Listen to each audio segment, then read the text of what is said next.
Hello, everyone. Hello, everyone. You are listening to the 36 Chambers of Crypto Taxes. My name is Crypto J, also known as Jamaal Solomon. And hey, guys, I'm not here to sell you a dream. As you'll notice, I ain't got the fancy intro yet. I don't have the fancy graphics. It's not in the plans right now. It's in the plans later, but right now it's in the plans. But this is what I'm here for. I am here to save you from the IRS and multiple state tax departments. I'm an enrolled agent, means that I'm federally authorized to represent people in front of the IRS and any state tax department in the United States in America. And listen, guys, I do know that the IRS is coming. If you have crypto and you have not reported it, and if you think your exchanges is not going to snitch on you when the IRS start putting pressure on them, woo, you need to be listening to this video. So guys, listen, I'm here to save you in case of a tax audit. I'm here to save you in case you need to go to a tax accountant and know what you should do. I'm here to save you if you're worried that the IRS might come after your crypto assets because you need to pay them back a lot of money and they know that you could cash that bad boy in and cover your tax bill. I'm here. So I'm your friend. We're gonna get straight to it. Let's get it, guys. All right, so as you know by the series, because this is about my fifth one, the series is called Best Protect Your Crypto Assets, using the IRS Taxpayer Bill of Rights to help you survive a crypto tax audit. So basically that means if the IRS ever comes to you and say, hey, John, yo, man, you've been doing great. We see that you sold 100K in crypto. We think you owe 27,000. What should you do in response? That's what we're going to save you on these series. And as you should know by now, because this is the fifth video, we're going to talk about the Taxpayer Bill of Rights 2014. It was adopted by the IRS. It basically applies to all taxpayers in their dealings with the IRS. Please don't go to Texas, Florida, California, say, hey, I know my IRS Bill of Rights. They're not going to give a what. But if it's the IRS, any agent within the IRS, you got rights. And listen, guys, you still got rights with the states. You just got to go to their state website and see what type of rights you have. But at the end of the day, it's probably the same rights. But I just don't want you to go to state tax departments, start spitting out IRS Bill of Rights, because they're going to be like, nah, chill, son. Boom. So we have 10 of them, all of us as taxpayers, no matter how rich, how middle class, how poor you are, it don't matter. If you're a taxpayer, you have these rights and you should know about it. And you do not want me to go over 10 of them in one freaking video. So hence why I am breaking it down today. And today we are going to talk about the rights to finality. It sounds like a freaking Mortal Kombat title, but hey, everything that's on this slide, you can literally find it on irs.gov word for word. I'm just gonna let y'all know what it means. So don't think that this is what Crypto J think the IRS should do for you. No, this is literally an IRS website. All right. The right to finality. Taxpayers have the right to know the maximum amount of time they will have to challenge the IRS position, as well as the maximum amount of time the IRS has to audit a particular tax year. Taxpayers have the right to know when the IRS has finished an audit. So listen, guys, when you get these letters, it's gonna look so intimidating. It's gonna look so ugly. You're gonna think like, oh hell, my life is freaking over. Listen, your life is not over. Just listen to me. You just listen to what I'm teaching you on these 10 videos and you be fine. It looks intimidating only because of these 10 rights, only because they need to inform you of everything. So if you look at that letter, a lot of my clients, I represent over 200 people, they see a letter, they start shivering up, they disregard the letter. Because the IRS will give you multiple letters before they start really getting aggressive. So you can't say, oh, I didn't know that the IRS was coming. No, you did. Because I guarantee you, you had about 3 to 5 letters that said, hey, listen, Bill, what up? You owes money or else. So you have the opportunity to prepare. So within this letter, you will see stuff that says, okay, you know, you have this time to, have a response to us. This is what we're doing. So the dates, the amounts, why they doing it, it will all be in these letters. That's why the letters look intimidating. It's not really to scare you, it's to really check off all these taxpayer rights. However, it's not an excuse if you feel like you don't understand it. Have somebody like myself, that's trained to read these letters and break it down to simpler terms for you. Because as we all learn in these videos, deadlines matter. If you miss a deadline by a day, yes, the IRS, disclaimer, as I do in all my videos, I dealt with hundreds of IRS agents. 99.9% of them are great people. They're regular people just like you. It just so happens that they got an effed up job in collecting taxes. Um, they're good people, but you have to respect them. You have to make those deadlines. You do not have an excuse and say, "Oh, I didn't understand. I didn't know." Nah, but don't be mad at them because you didn't understand, because you didn't take the time to find someone like myself or another representative to understand and break down the letter to you. That's not going to be used as excuse, and you can't get emotional and say, but, it's not going to work. I guarantee you guys, I deal with these guys a lot. It's not going to work. So don't even try it. Take the time to walk to an office, take the time to email this letter to someone that can understand it and break it down to you. It's going to save you a lot of headaches and a lot of money. Just please trust me on that. In order to timely challenge a statutory notice of deficiency, which is AKA a nasty letter, in tax court, you must file a petition within 90 days of the date of statutory notice of deficiency, 100 or 150 days if the taxpayer address is outside the United States, outside of the country when it's mailed. If you do not file a timely petition, the amount proposed in the statutory notice will be assessed to you and you will receive a bill. I'm not gonna, maybe in another video, guys, I'll break down what these deadlines means and stuff like that, but you should have a representative that's able to understand this. So it may mean that your regular tax accountant may not be the best person to represent you. It's a and just because somebody's a CPA doesn't mean they know how to respond to the IRS. So you really got to interview the person that is A, explain the letter to you, and B, that's going to be your representative with the IRS. Please don't get CPA license confused with being able to represent yourself in the IRS. It's a whole doing tax returns is a whole different monster than communicating with the IRS and representing and getting you out of trouble. So don't get it confused. So don't be scared that you may need to find a different person to represent you. That doesn't mean that you have to leave your current tax accountant. You could have someone like myself represent you, and then you go back to your tax accountant to do your tax returns. It's all good, but do know that that person that's representing you, they better be knowledgeable. And don't get all emotional and say, "Oh, I dealt with my CPA for 35 years. I want to stick with him." But your CPA for 35 years never dealt with the IRS. Nah, he'll be fine, or she. If you receive a notice proposing additional tax, the notice must include the deadline for filing petition with the tax court. As we talk about deadlines. It's all about the deadlines, guys.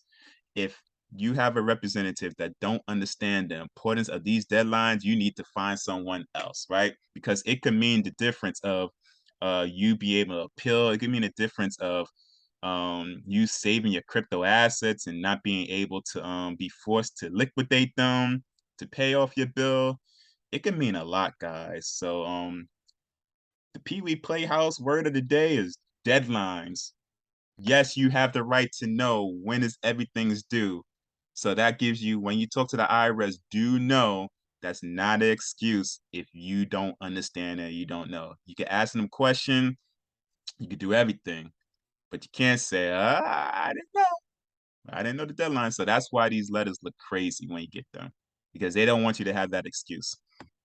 The IRS generally has 3 years from the date of your return was filed to assess the tax. There are some limited exceptions to the 3-year rule, such as not filing a tax return or filing a fraudulent return. All right, guys. So I know a lot of people think I have people that haven't filed their taxes in 10 years, 20 years. God bless them. I hope the IRS never give them a letter. Hey, we all adults here. Please don't think because the IRS didn't give you a letter since 2010, you out in the clear when you know you did not file your tax return. The clock starts when you file your tax return. So I do not care if you have all these crypto transactions and it's going to mean that you owe $1 billion. File the tax return so you could get this clock rolling, right? Because if you never file it, they could come after you anytime they want, anytime. So if somebody tell you, hey, you're good. This is a 2017 tax return. You are not good. File the freaking tax return. Yes, we all know it's going to look ugly. We get that. But it's going to look uglier if you in the audit and it's 2025 and we're talking about a 2017 tax return. It's going to look ugly because let me put you on to game. The IRS makes their money on interest and penalty. So it's not really always in their best interest to come and give you a letter as soon as possible. Why? Because if they come after you in 2025 and they say, hey, by the way, in 2017, you owe us all this money, guess when the interest start? Not in 2025. They're going to backdate it to 2017 and the interest is going to be ignorant. The interest and penalties. Oh my God. Oh, so it's best to file your tax returns as soon as possible, and set up a installment agreement plan or something. Get into compliance, guys. So proactively, you know what to do proactively, because at the end of the day, I would hate for y'all to become these crypto millionaires and crypto billionaires, but you're not filing your taxes, and you think the IRS can't get to you, and then you get your feelings hurt, and all your crypto's gone, you know. Um, and I'm not here to scare you. I'm not here to you know, tell you what you're doing. Basically, I'm not here to scare you guys. I'm just really talking from experience. I dealt with so many people that thought they was so much smarter than the IRS. I dealt with so much people that they thought they was a little guy and the IRS wasn't gonna come after the little guy. And oh man, it was just bad. So I genuinely want to get to y'all. I said, listen, let's keep it real, guys. We know a lot of y'all didn't put your crypto stuff in there. It's all good. I'm not here to judge. I am not here to judge. I am not perfect, and nobody in this world is perfect. However, I do know you got to take some type of responsibility, file the tax return, and get on with your life and just accept the consequences. Do not play that gamble and think, oh, I sold this in 2018. They're never going to get to me because you haven't filed a tax return. Now, fraudulent tax return, guys, fraudulent is like you sold 100K and you clearly sold 100K in crypto. It's not like a debate. It's not like we're like figuring out whether the exchange clearly said you sold 100K in crypto. But during that year, you say, hey, I only sold $2,000 worth of crypto. They could probably come after you for a fraudulent tax return. So if you have tax returns like that, the 3 years is not going to apply to you. They're going to come after you, and they're going to come after you with vengeance. So if you're in that category, I highly recommend that you amend it before they get to you, because you do not want them to use the words tax fraud or tax evasion. Because if they use those two words, please don't go to a CPA. Please don't go to an enrolled agent, which I am. You got to go to a tax lawyer because you might be seeing jail time, or you might be seeing a hell of a tax bill. The IRS generally has 10 years from the assessment date to collect unpaid taxes. So you finally pay your tax, you finally file your tax return, you know how much you owe. They have 10 years to collect. All right. So that's the difference from the 3 years. 3 years, that's how what they could check with you. All right. Go back and check your tax return, whatever. 10 years, it's okay, we know how much you owe. We got 10 years to get this money. And they know the date. So it's not like the date is a big secret or anything like that. They know the deadline, right? So you could always ask for this deadline and stuff like that. Um, but there are situations, and we're not going to get to it because we'll be here for another 20, 30 minutes, that the 10 years could be suspended, uh, such as, let's say they find out that you was postponing it intentionally, bankruptcy, collection due process, let's say offering compromises, sometimes that suspends the thing. So it's a lot of stuff. So you gotta, when you make a move, you gotta really understand whether or not this extends your statute to their time to come after you. Because the magic gate is 10 years. But like I said, like this thing says, there are certain situations that pauses that. So you're thinking like your 10 years is up, but you try to have an offering compromise, even though it got rejected, got suspended, bankruptcy, got suspended, and they come after you, still come after you 15 years from now. That's most likely the reason. So you got to understand that. If you believe you have overpaid your taxes, you can file a refund claim, ask for the money back. God bless you. Generally, you must file a refund claim within 3 years from the date you filed your original tax return, or the date 2 years from the date you paid the tax, whichever is later. If you or the IRS does not file a timely appeal, the decision of the U.S. tax court is final. U.S. tax court is usually the last resort, guys. Definitely, definitely find someone that's qualified to do U.S. tax court, because it's not a lot of people that can represent you in the tax court. You have to have a special license, which I don't have, to represent you. And please do know you will be paying accordingly. Uh, so if you ever get to that part, because tax court is like way up there, you're really fighting the IRS, like really fighting them. And as I told you in another video, the higher you go up in the tax court's appeals and processes, the tighter your information needs to be, right? So this don't go there and say, oh, I believe this crypto is not taxable. You better have a lot of backup. You better have a lot of case laws. When you get to these higher levels, especially the U.S. tax court, your word don't mean nothing. You better have a lot of backup, and you better have a representative that knows what they're talking about. You will be subject to one examination per taxable year. However, the IRS may reopen a taxable year that has previously been examined if the IRS finds it necessary, such as fraud. So yes, they should only audit your taxable year, not you. Please don't get this confused. Just don't say, oh my God, they already did examination for me already.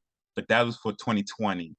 But you get a letter for 2018. It's a total different examination. So what they're saying is if you already got examined in 2020, it really shouldn't happen again unless they find out something and they could open it up. So for example purposes, let's say you got past the examination and for some reason they did not catch that you had even more crypto, but you just didn't report it and you say, hey, they didn't catch it. I ain't telling them nothing.